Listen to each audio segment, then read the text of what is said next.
Hey guys, a warm welcome back to the channel. So a week ago, I posted the challenge to try and get some help tracking down that famously abandoned Ferrari F40 somewhere in Iraq. Well, the response I got from that video was phenomenal. The story went around the world.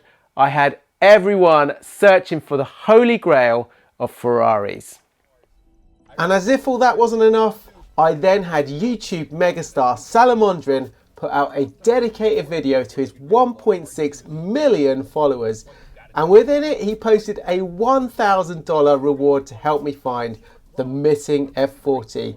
I mean, how nice is that guy? And his name is Ratarossa, and he seems to be a British bloke, if you will, or a British lad with an incredible taste in cars.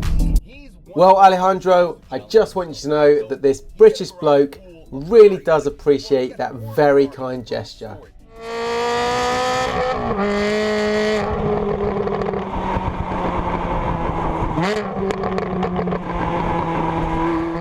Now, I really can't thank you guys enough for all of the help I received on this challenge via my social media feeds. My plan on the F40 was a simple one. Find it, try and buy it for a reasonable price, and then get it shipped over to the Ratarossa garage, where we would have a load of fun fixing it up, and I would film it for you in the process. Now, one way or another, I am determined to get a Ferrari F40 on this channel, so watch till the end, because just maybe some of you might be able to help out with that. Now, back to the story, and wow, have I got a follow-up for you. Let's start where we left off the last video. As a recap, we had the F40 pictured in two different key locations. There was a third location with a single picture, but we're going to disregard that one for now. The keen-eyed viewers among you will have noticed that in the first location, through the window of the F40, you could clearly see a Yasemin fuel station, and that was our start point to try and track the location of this Ferrari. With some help, I managed to track down the location of Yasemin fuel, and it was clear that the F40 had definitely been in the location of Erbil. It was then, however, I started to receive a lot more pictures of the Ferrari in the second location. The images were shocking. The F40 looked in worse condition than previously expected. The entire car was literally covered in sand. The rear polycarbonate screen was clouded and yellowed. The wheels, brakes, tyres, they all looked in such a sorry state of affair, and worse still was the engine. There was sand everywhere in the engine bay, which on a normal car is a bad thing, but on a Ferrari of this value, it's just horrible to see. The interior of the car was just as bad. Those beautiful carbon seats were worn, there were stains in them, and there were even tears. Someone had clearly attempted to fix the electronics under the dash, and that was all apart, and it was rumoured that the ECUs for the F40 were totally missing, so attempting to start it would never happen. The door carbon was scratched, it was all yellowed, but the good news is that somehow throughout all of this, that beautiful red steering wheel had managed to stay intact. The saddest part of this saga was that the car had only covered a mere 3,700 kilometres. Up front there was a spare tyre along with some headlight motors, and you can see a very dirty looking brake fluid reservoir. The mystery started to deepen even further. This time, however, I started to finally receive video footage of the car.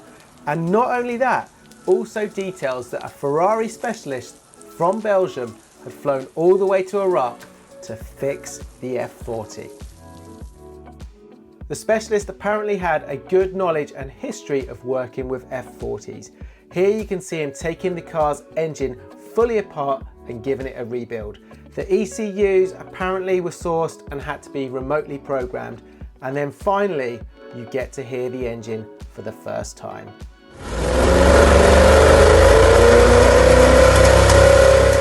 Well, at this stage, our F40 story goes from somewhat crazy to downright bonkers. You see, I received a phone call from none other than a gas monkey. And after an hour on the phone with Big Chris, the story he told me was so bizarre, you just wouldn't believe it if I told you myself. So let's get the big guy on the phone and get him to tell you the story himself. Okay, so firstly, welcome Big Chris to Ratarossa channel. Thank you very much for stopping by. I as I explained, I heard your story, and I don't think if I relayed that myself, anyone would believe it. It is just so bizarre. So I got you on the channel, and I'm hoping that we can get you to relay some of those points. I know that first of all, this is so bizarre. It's going to be an amazing story, and I'm not going to share everything with the viewers because I know you're going to be writing a book about this along with some of your other amazing car adventures out there. So we're going to touch on a few little bits here. No worries, and I appreciate your candour with it because, you know, going to Iraq's no mean feat. When you receive a phone call from your buddy in the States, you know, Richard from Gas Monkey, and you're in the UK, and he said, I need you to go and chase an F40 for us. And, you know, on the show, the build had just been finished on the black car, and I'd spent many months chasing genuine parts around the world. Dennis had done the same. R had done the same with his team, and, you know, we'd accumulated a lot of stuff between us that was left over. So, you know, at the thought of another F40, it sort of made sense. I didn't realise it was in Iraq at the time, and if you had a US passport, you weren't allowed as a civilian to travel there. Right, okay. So, you know, the phone call ensued where it's, you know, Chris, we need you to go and have a look at this. And how did you feel about that, knowing the destination? Half of it was excitement. Half Yeah. of it was like, bloody hell, you know. But the thing is, you know, I know you and I spoke before, I always want to be known as the bloke that will go anywhere for a car, you know, whatever it takes. Sure. And that, you know, this opportunity was definitely putting that to the test. Especially when you start, you know, telling a close circle of people that you're travelling on Monday, and, you know, your missus and your family are getting a bit upset about it, you know, but it is what it is. Absolutely. And so Richard and Dennis were involved with this. Was the intention for the F40 to ever go on the show? Do you know, I don't think we ever got that far. Yeah. I think it was just to find out if it's real and if there's a deal in the offing. You know, like I said, there was all these parts laying around, and the opportunity of having another one within 12 months of the first car, it made sense. Yeah. So, you know, it was just more of the excitement of it at that point in time, you know. Yeah. As everyone's going to know by watching your channel, you know, it never came out of there at that point. And this was mid-2015, I got the phone call. Yeah. And I worked on this for about 6 months with paperwork and logistics to see if it was feasible. Right, okay. Before I went to Iraq. And when was it you actually travelled to Iraq itself to see the car? It was northern Iraq. It was in Erbil. Erbil, okay. And that was when, 2016? January 4th, I believe. Right, okay. Yeah. Right. Whoa. Crazy. Well, I mean, certainly the black F40 on the Fast and Loud, the Gas Monkey show, my favourite. I said to you earlier, I've probably watched that at least 4 or 5 times. So hence why I'm so keen with the F40 and trying to track this one down. So how was it you heard about this car in the beginning? Well, there was a guy that had reached out via email to Richard, and you know, I ended up dealing with him. He was his name's Duncan. He was in the UK. I travelled to see him about a week later, just to see if he was on the level with us. You know, because you get a lot of people that can talk a story and whether these cars exist or not. Yeah, I found that this week actually with quite a few strange emails. Yeah, yeah. It's, you know, people want to. They want this feeling of being special and whatnot, and think an imaginary car can do that sometimes. But, you know, it was very real. And after compiling paperwork, I've done import-export for a lot of years. And this one was going to be a little bit different because, you know, you were dealing with what very little paperwork there was in the end was not in the English language, you know, the English tongue. And I had to bring in translators and a massive array of different people with different skill sets to try and facilitate this. And one of my key people on this was Simon Sturdy from the Supercar Centre in Sheffield. Yeah. Really good mate of mine, knows his way around F40s, looked after some, and still looks after a lot of F40s for very important sports personalities and F1 drivers. You know, he's the main man, so I valued his opinion, and I needed to know what was missing monetary-wise, from his standpoint. Okay, so having seen the car, how bad was it? It's the roughest one I've ever seen. Yeah. I've done inspections on F40s for various clients over the years, and inherently been involved in reinstatement, procurement, parts, and also the process of where you get Class E certification from, and the finish of the car and how it should be. And F40s, for those of you out there that are watching this, they're dream cars. Well, the paint was so thin on these cars, you could see the weave in the carbon fibre. That's how they left the factory. They put a light dust in a red paint on there. You know? For weight saving. Absolutely. They were actually quite agricultural in the finish. Yeah.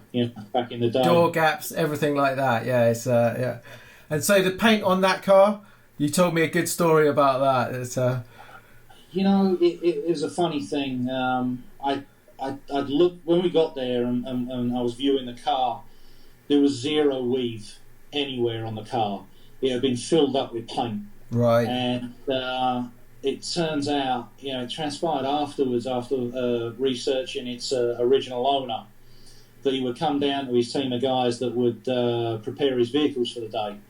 And it wasn't out of the realms of possibility for him to say, paint that this colour for this evening to match my suit when I go to dinner.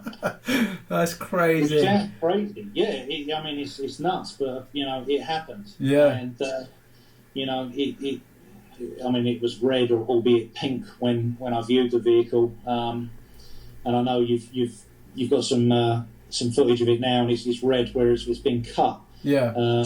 But it was extremely sandy. I mean, you'd open the door and sand would just drop out on the floor like you had a child's bucket at the beach for making a sandcastle. Yeah, I've got some crazy pictures of that car. It looks like it's on the beach in some of them. There's that much sand there. So, sure. And then what about like the history and paperwork and things like that? The major issue, I guess, with if that car ever left Iraq is registering it and actually getting it out of the country. It was, I think that's what put a lot of people off of this. It was for them, it was going to be a pipe dream that they could ever do it. And I called in so many people that I'd used over the years to facilitate this and make it happen, even down to Customs and Excise accepting it into the UK. DVLA for registering it, and what I needed to supply through my channels for sort of historical paperwork, if you will. And it was a big thing, and it basically all came down to the physically removing the vehicle from the country, because I was told at the time, if you put it in a container and you drive it across the country, it will end up with bullet holes in the container. Wow. Travelling through there, and wow. It's no good to man or beast then, you don't want to wreck the car anymore, I've just shared with you the latest on this one, that we've tracked down the car, and it's been running, it's been used on the road. What's your feeling on that, having seen the video I've just shared? I'm all about the cars, and that's why I do this job, because I love them and they need saving as far as I'm concerned. And Simon and I took a long time taking out the inspection plate behind the seats to get to the motor of that car, and all we did, the tyres were flat on it. It was on its original tyres. It had only done over 3,000 kilometres from new before the ECUs had blown up in the heat. And we rocked the motor in gear, and it wasn't seized, it was free. And the engine oil looked clean. Wow. What was in there. Wow, that is shocking. But with the amount of sand that was in, intercoolers were missing. I've got a portfolio in front of me that we did for the car, and the amount of parts missing from the engine, intercoolers, pipe work that were left exposed. You put a scope down there and it was full of sand everywhere. I don't think it had been run like it, because it wouldn't have run with all the parts that were missing, but you wouldn't want to have got it going again without nut and bolting the car. Absolutely, Chances are it'd be spot on if you did that. But if, in answer to your question, I was pretty mortified when I saw it running after just being put back together. And I think even if you're not mechanically minded, listening to the engine note of that car, you know there's something wrong there, right? Yeah, and it's a shame, because I think you're going to end up having to put liners in that block, or at least at minimum overboard. Yeah, it's definitely going to up the repair bill on that car by a considerable amount. And the problem with F40s, as you know, and as you discovered on the show, is getting hold of some of those parts are pretty rare and very, very expensive, right? Especially if you break a windscreen, I saw you. That's right, mate, that's right. But I think, that particular vehicle, that I went and looked at with Simon and Duncan, you got to remember that there was a time of the day when there was a lot of US and UK personnel in those areas.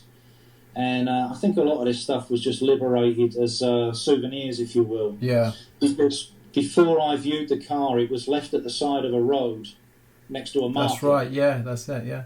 And, no one there knew what it was. It was just a car. I know, it's amazing, isn't it? Value to anyone. Amazing. Yeah. And, there was this particular individual had a reputed collection of 1,500 vehicles. Yeah. And, where are they now? Who knows? Right. Final question for you, final question. So, I've obviously tracked it down. We've spoken, or via someone, I've spoken to the owner. They're willing to sell it, but they want $1.15 million for it. How do you feel about that? Knowing how the car is at the moment, what you've seen, and the history of it, trying to get it out. Is it worth it? There's two trains of thought on that. And it just depends how badly you want to save an F40 and be involved with this particular story.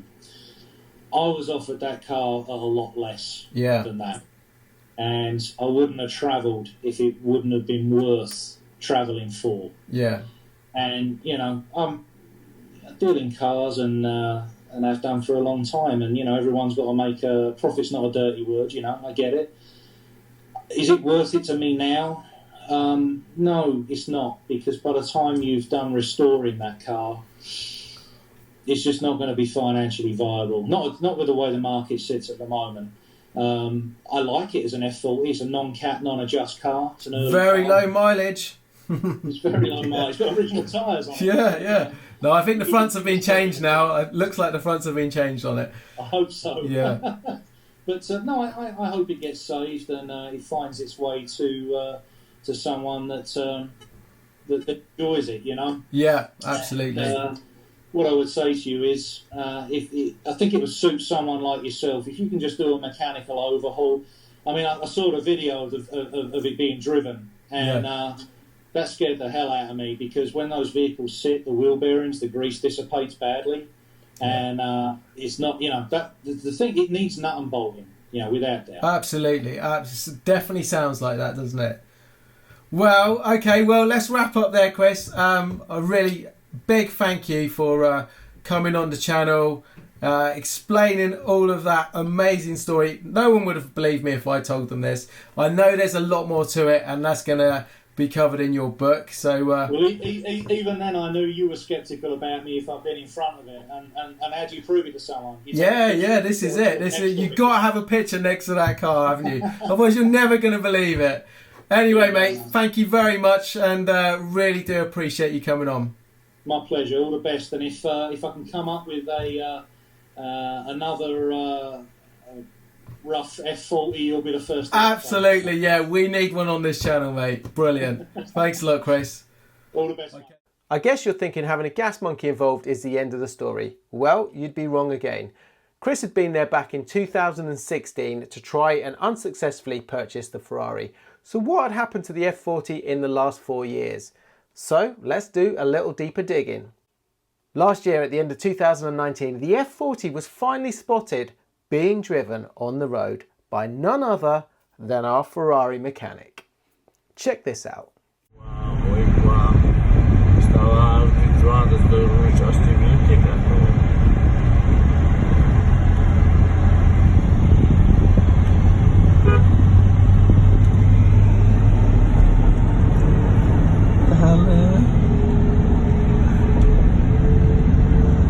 So the final question left remaining is, where is the Ferrari now? Who owns it?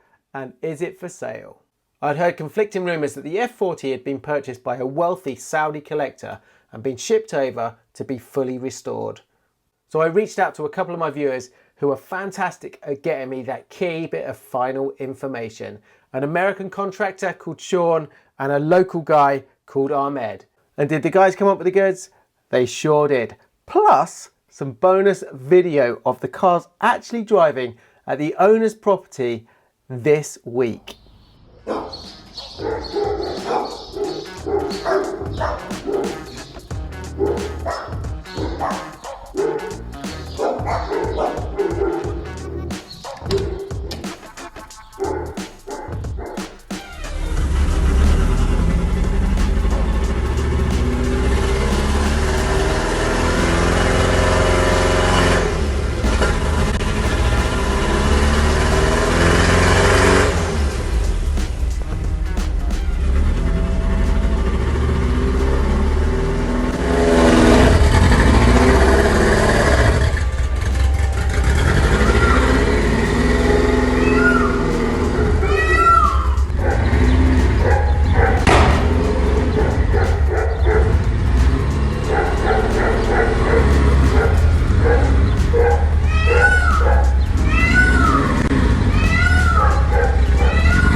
Well guys, at that asking price, combined with the logistical nightmare, the documentation, the history of the car, and not to mention the astronomical price it would cost to put that one right, sadly that F40 is out of Ratarossa's league. However, as I mentioned at the start of the video, I would love to get an F40 on this channel somehow. So if any of you work for any big brand companies who want to get involved, who want to contribute or want to sponsor something like that, let me know. I'll put my email here and all the details will be in the description below the video. The idea would be to get a neglected or crash damaged F40, fix it on the channel, and then finally wrap the whole car for a period of time.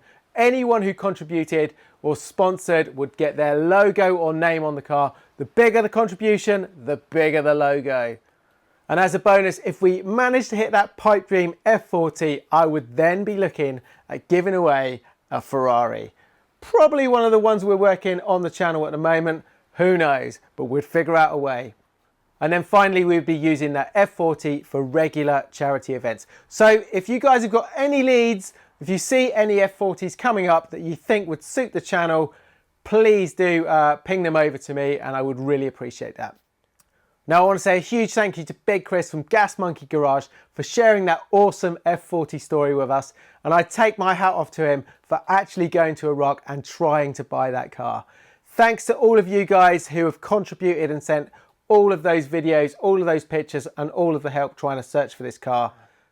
If you enjoyed the video guys, smash that like button, leave your comments below. If you're not already a subscriber, click the subscribe button.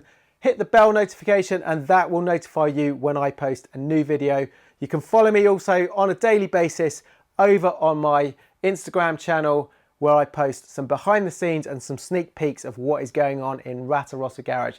Anyway, hope you enjoyed the hunt. I will see you very shortly in the next one. Ciao for now.